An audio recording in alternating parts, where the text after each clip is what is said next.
Assalamualaikum saudaraku, selamat sore, selamat berhari Minggu ya. Semoga yang beraktivitas hari Minggu ini, hari libur yang panjang, diberikan kesehatan oleh Allah Subhanahu wa taala, dilancarkan segala urusan. Kita apalagi yang berliburan di hari Minggu ini, semoga selamat sampai tujuan, selalu sukses dalam aktivitas hari Minggu ini. Kami dari beberapa organisasi khususnya di Lembaga Pelindungan Konsumen ya, yang mengacu pada Undang-Undang Nomor 9 Tahun 99 tentang Pelindungan Konsumen. Saya mau sedikit membahas beberapa aturan dan mekanisme undang-undang yang ada di negara Republik Indonesia, khususnya Undang-Undang Nomor 39 Tahun 1999 tentang hak asasi manusia. Jadi semua itu dilindungi. Menurut Undang-Undang Nomor 39 Tahun 1999, karena yang namanya orang bergerak ataupun tidak bergerak, semua itu diaturan oleh mekanisme yang ada. Mari kita semua belajar membaca. Tanpa bergerak tidak mungkin bisa. Bergerak tanpa membaca juga tidak mungkin bisa. Kita belajar sama-sama ya. Pelanggaran yang dilakukan oleh sekelompok manusia ataupun manusia ya.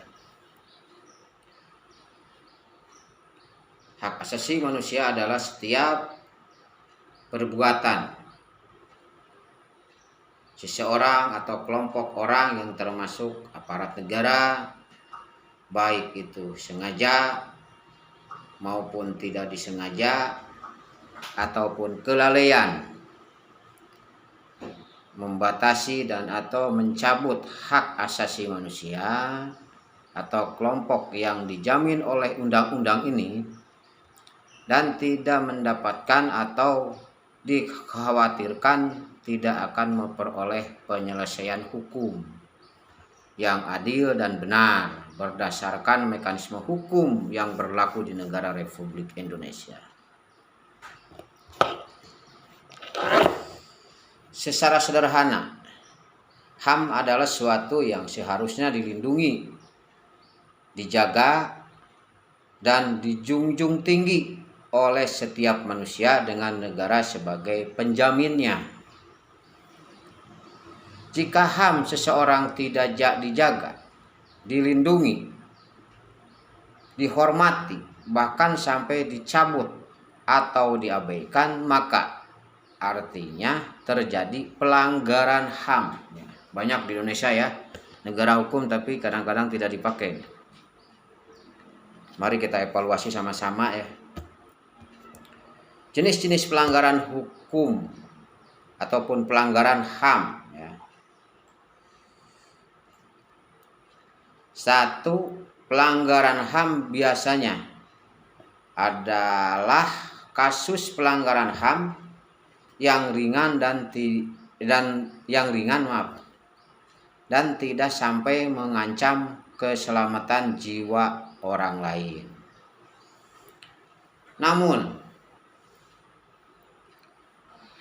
ini tetap saja termasuk dalam kategori berbahaya apabila terjadi dalam jangka waktu yang lama. Beberapa contoh pelanggaran HAM yang ringan: pencemaran lingkungan ya, secara sengaja penggunaan bahan berbahaya pada makanan yang disengaja atau tidak disengaja, dan lain-lain. Ini menyangkut pada undang-undang pelindungan konsumen ya, seperti pengusaha mungkin pelanggaran-pelanggaran itu. Menurut Undang-Undang RI Nomor 26 Tahun 2000 tentang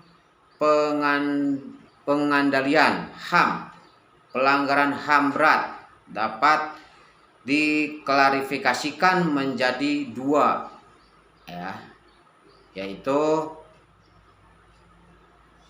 kejahatan genosida, yaitu setiap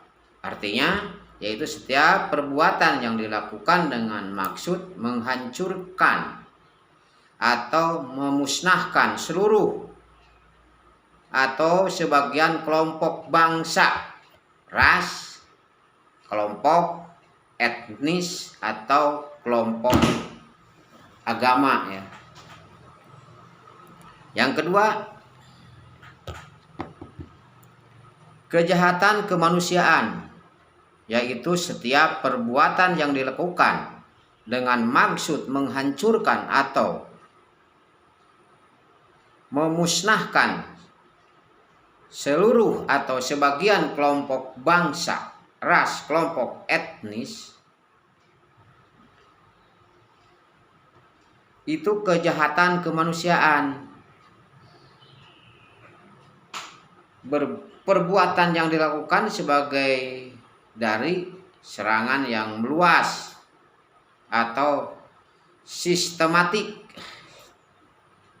Serangan ini juga ditunjukkan secara langsung terhadap penduduk sipil, bentuknya berupa pembunuhan, pemusnahan perbudakan,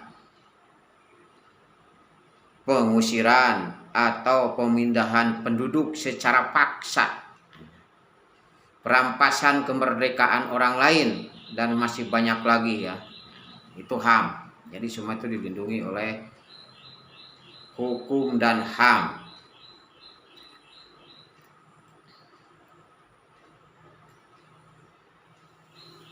Banyak contoh-contoh kasus. Satu kerusuhan yang terjadi sekarang ini, penembakan mahasiswa Universitas Trisakti dan lain-lain.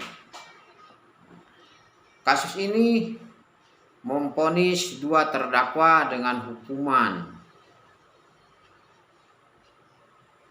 4 tahun, 5 tahun, jadi berupa-rupa ya yang seharusnya dilakukan. Tapi gak tahu, zaman sekarang banyak undang-undang yang dilakukan oleh pemerintah kita, banyak dibikin oleh pemerintah kita tapi tidak sesuai dengan norma-norma budaya ya, norma-norma budaya.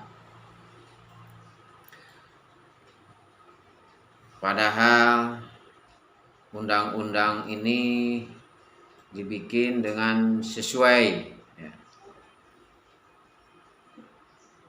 Diadakan undang-undang ini yang tadi saya bahas, Undang-Undang Nomor 39 Tahun 1999.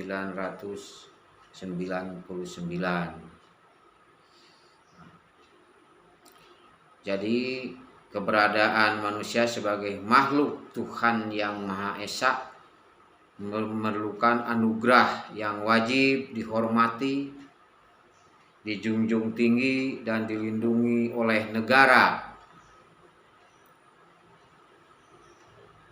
hukum, pemerintah, dan setiap orang demi kehormatan serta pelindungan harkat dan martabat manusia. HAM ini meliputi hak asasi pribadi, hak asasi ekonomi, hak asasi politik, hak asasi sosial, dan kebudayaan. Hak asasi untuk mendapatkan perlakuan yang sama dalam hukum dan pemerintahan serta hak asasi manusia untuk mendapatkan perlakuan tata cara peradilan dan perlindungan hukum. Jadi jangan membeda-bedakan. Ini negara hukum. Nah, zaman sekarang banyak konstitusi hukum yang tidak sesuai dengan visi dan misinya dan tidak sesuai mekanisme yang ada. Disitulah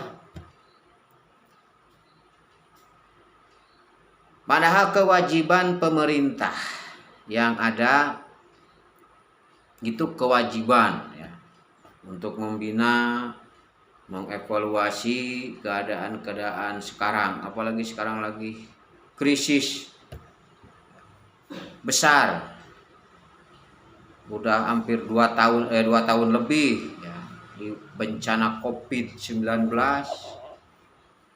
Jadi hak kemanusiaannya hilang, tidak ada pembinaan, yang ada cuma intimidasi, sistem yang tidak jelas. Nah, mulailah hari ini kita berubah, paradigma kita berubah, karakter kita supaya lebih bangga ya bangsa Indonesia ini, supaya menyatukan umat yang berbeda-beda bahasa, berbeda-beda suku, beda-beda ras, beda agama, kita satukan. Itu kewajiban Anda sebagai pemerintah, sebagai penguasa negeri ini yang peduli dengan kemanusiaan. Kalau betul ini dibikin sebagai undang-undang hak asasi manusia, disitulah saudara-saudaraku, sahabatku yang ada di Negara Kesatuan Republik Indonesia. Ini cuma pemahaman beberapa menit detik ya.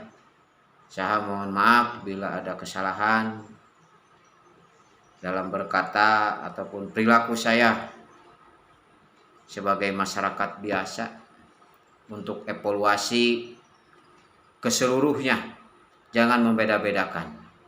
Negara Indonesia, negara kesatuan, negara Republik Indonesia yang harus kita junjung tinggi dan pri kemanusiaannya dan pri keadilannya bagi rakyat Indonesia. Assalamualaikum warahmatullahi wabarakatuh.